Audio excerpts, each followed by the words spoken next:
بسم اللہ الرحمن الرحیم۔ آج کا ہمارا موضوع ہے حضرت ابو ہریرہ رضی اللہ تعالیٰ عنہ کی بھوک میں حالت۔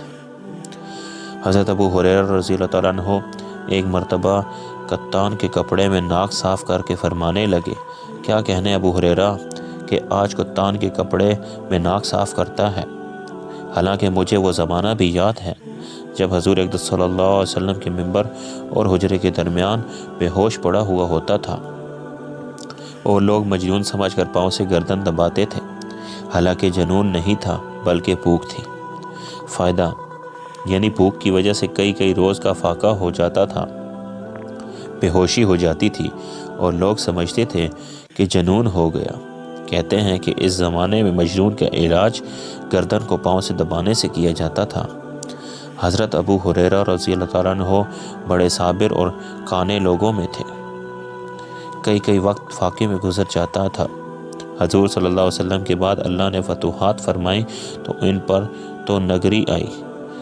اس کے ساتھ ہی بڑے عابد تھے، ان کے پاس ایک تھیلی تھی جس میں کھجور کی گٹھیاں بھری رہتی، اس پر تسبیح پڑھا کرتے۔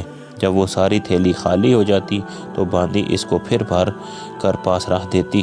ان کا یہ بھی معمول تھا کہ خود اور بیوی اور خادم 3 آدمی رات کے 3 حصے کر لیتے اور نمبروار ایک شخص تینوں میں سے عبادت میں مشغول رہتا۔ میں نے اپنے والد صاحب رحمۃ اللہ علیہ سے سنا کہ میرے دادا صاحب رحمۃ اللہ علیہ کا بھی تقریباً یہی معمول تھا کہ رات کو 1 بجے تک والد صاحب رحمۃ اللہ علیہ مطالعہ میں مشغول رہتے۔ 1 بجے دادا صاحب رحمۃ اللہ علیہ تہجد کے لیے اٹھتے تو تقاضا فرما کر والد صاحب رحمۃ اللہ علیہ کو سلا دیتے اور خود تہجد میں مشغول ہو جاتے، اور صبح سے تقریباً پونا گھنٹہ قبل میرے تائے صاحب رحمۃ اللہ علیہ کو تہجد کے لیے جگا دیتے اور خود اتباع سنت میں آرام فرماتے۔